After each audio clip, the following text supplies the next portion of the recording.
कराची फ्लैटों के जाल में कब तब्दील हुआ, ये सिलसिला कब से और कैसे शुरू हुआ। देखते ही देखते शहर में फ्लैटों का जाल बन गया। नाजायज़ और जायज़ सब बिल्डर्स ने एक कर दिया। सुप्रीम कोर्ट ने लिया इस पे नोटिस और इस पे किया एक्शन, जिसके बाद नेस्ले टावर को ज़मींदोज़ तो किया जा रहा है, लेकिन अब भी शहर में बेशुमार ऐसी इमारतें हैं जो सुप्रीम कोर्ट के फैसले का इंतज़ार कर रही हैं। लेकिन सवाल ये पैदा होता है कि वो लोग जिन्होंने यहाँ इन्वेस्टमेंट की है उनका क्या बनेगा। कैपिटल डिजिटल आज आपको ऐसे ही एक इमारत के बारे में बताने जा रहा है जहाँ से आप ये जान सकेंगे कि कैसे बिल्डर माफिया ज़मीन पे काबिज होता है और कैसे अफसरान, जी हाँ, सरकारी इदारों के अफसरान कैसे जो है उस बिल्डर माफिया के जाल में फंसते हैं या लालच में आते हैं और जायज़ नाजायज़ सरकारी गैर सरकारी सारी ज़मीनें एक हो जाती हैं। बिल्कुल, आज हम आपको बता रहे हैं अल नजीब टावर के बारे में। मेरे पीछे जो आप इमारत देख रहे हैं वो है अल नजीब टावर। इसका केस सुप्रीम कोर्ट में ज़ेरे समाअत है। डिप्टी कमिश्नर और मुख्तियार काल की रिपोर्ट के मुताबिक ये टावर गैर कानूनी है। लेकिन गैर कानूनी कैसे है, आखिर ये कौन बताएगा कि ये गैर कानूनी है। तो कैपिटल डिजिटल आपको बता रहा है कि कैसे ये गैर कानूनी है। नाज़रीन, ये अल नजीब टावर जो बना, ये बना अब से चंद साल पहले, लेकिन 1962 में इसकी लीज ख़त्म हो गई। जब अंग्रेज़ की हुकूमत थी यहाँ पे 1863 और 62 में, तो इसको 99 साल लीज दी गई थी। जिसके बाद ये मामला सामने आए थे कि जो वो लोग जो पाकिस्तान छोड़कर चले गए उनकी अमलाक को मतरूका ज़मीन कहा जाएगा, मतरूका अमलाक में शुमार किया जाएगा, जिसका एक बोर्ड भी बना। लेकिन उस बोर्ड में के होने के बावजूद मतरूका ज़मीन इस्तेमाल हो गई और इस्तेमाल किया बिल्डर ने।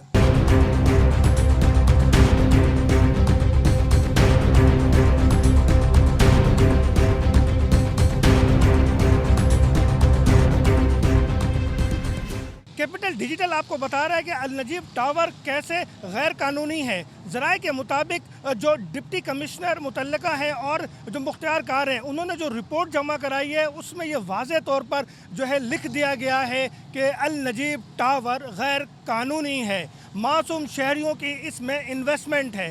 ये टावर जो है जो इस सदर में सबसे बड़ा टावर समझा जाता है।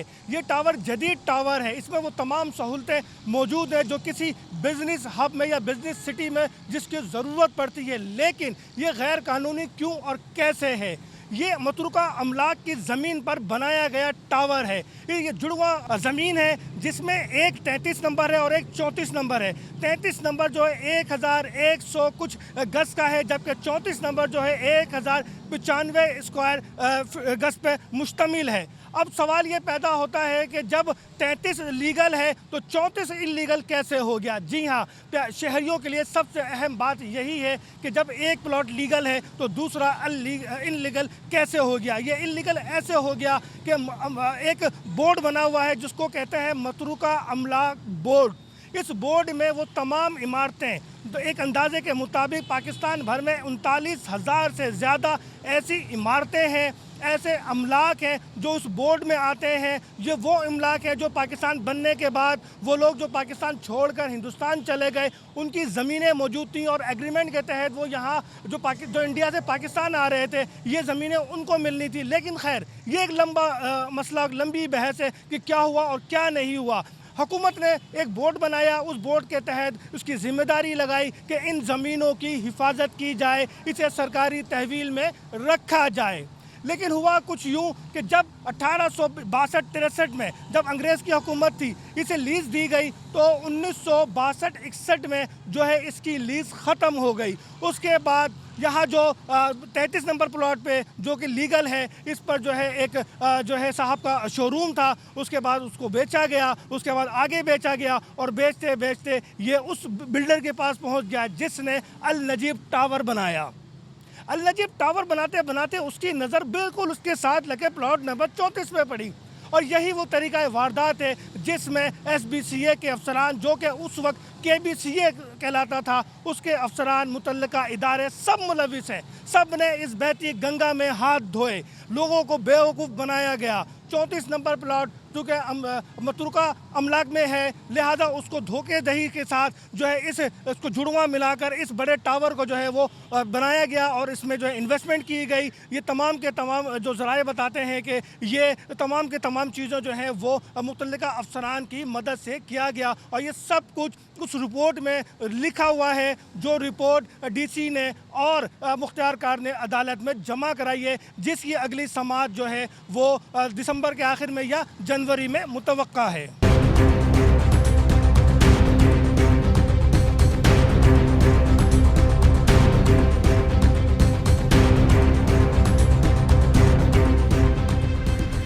अब बताते हैं कि इस अपार्टमेंट क्या ये रहायशी है या तिजारती है, क्या ये नेस्ले टावर की तरह है या इसका कोई और मकसद है। जी है, ये बिल्कुल जो है तिजारती इमारत है। इसके जो टावर देख रहे हैं इसके अंदर गोदाम है, मुख्तलिफ कंपनीज़ के नीचे दुकानें हैं। ये एक दुकान की मालियत जो है 5 से 6 करोड़ रुपए बताई जाती है, जबकि पूरी इमारत की बात की जाए तो कई अरब रुपए इसकी मालियत बनती है। लेकिन ये सब के सब इन्वेस्टमेंट है। इस बिल्डर के कहने पे कराची के मासूम शहरियों ने, कारोबारी हजरात ने इस पे इन्वेस्टमेंट की। हम आपको ख़बरदार कर रहे हैं, जब भी कोई इमारत लें या कोई ज़मीन ख़रीदें, कोई दुकान, कोई मकान ख़रीदें तो खुदारा उसकी सही से तहकीकात कर लें।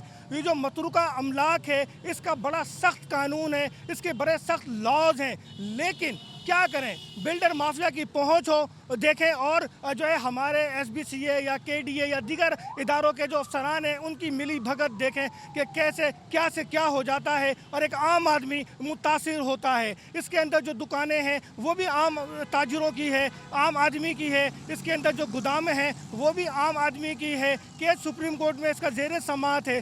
क्या सुप्रीम कोर्ट इसका क्या फ़ैसला करेगी, सुप्रीम कोर्ट इस पर क्या डिसीजन लेगी, इसका फ़ैसला तो दिसंबर के आखिर में या जनवरी में ही पता चलेगा। लेकिन कहा यह जाता है कि इस तमाम चीज़ों पे कोई कार्रवाई नहीं होती। तो हम ये भी बता दें कि जो एंटी करप्शन का सूबाई इदारा है उसने इस पे कार्रवाई की, उसने इंक्वायरी शुरू की, लेकिन फिर सियासी दबाव पे, जी हाँ, सियासी दबाव पे इस इंक्वायरी को रुकवाया गया, जिसके बाद ज़रा ये बताते हैं कि नैब ने भी इस पर एक्शन लिया और अब नैब भी इस पर इंक्वायरी कर रही है कि आया कौन कौन लोग इसमें मुलविस हैं और किन लोगों ने जो है इसमें इस बहती गंगा में अपने हाथ धोए हैं। आपको याद होगा सूबाई वज़ीर सईद गनी ने वाज़े तौर पे कहा था कि जो इमारतें बन गई हम उसे नहीं गिरा सकते, जो इमारतें तामीर हो गई हम अपना ओहदा छोड़ सकते हैं लेकिन उसे नहीं गिराएंगे, जिस पर आला अदलिया ने सवाल उठाया और ये कहा है कि सईद गनी साहब कहाँ हैं, आजकल नज़र नहीं आते,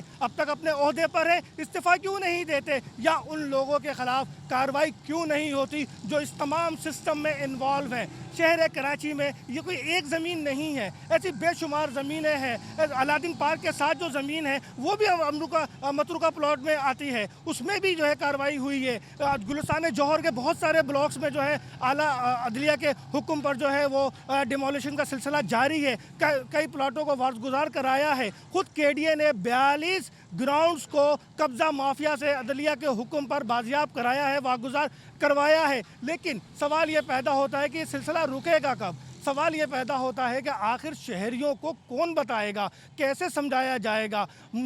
सूबाई हुकूमत ने जो कंप्यूटराइज सिस्टम है ज़मीन को कंप्यूटराइज करने का, वो जब अदालत में पेश किया तो आला अदलिया ने उस रिपोर्ट को मुस्तरद कर दिया और कहा कि हम इसे नहीं मानते। अब भी वो कुछ हो रहा है जिसकी बार बार निशानदेही की गई, लेकिन सिस्टम है कि वो बदलने का नाम नहीं लेता। आम आदमी परेशान है, आम आदमी जो है मुश्किलात का शिकार है। ये अल नजीब टावर जो आप देख रहे हैं, इसके साथ ही एक और जो है प्लॉट जो है वो ज़ेर तामीर है। अब अल्लाह जाने कि इस पर कब एक्शन होगा, इस पर कौन बोलेगा। लेकिन सियासी मुदाखलत अपनी जगह, अदलिया अपना काम कर रही है और शहर कराची नहीं पूरे पाकिस्तान को अब अदलिया से ये उम्मीद वाबस्ता है कि इस मुल्क में निज़ाम बेहतर होगा। ये जो बिल्डर माफिया का राज है, ये जो बिल्डर माफिया जो अपने मफाद के लिए जायज़ को नाजायज़ और नाजायज़ को जायज़ कर लेती है और वो अफसरान जो उनकी मावनत करते हैं, इनके ख़िलाफ़ भी कार्रवाई होगी।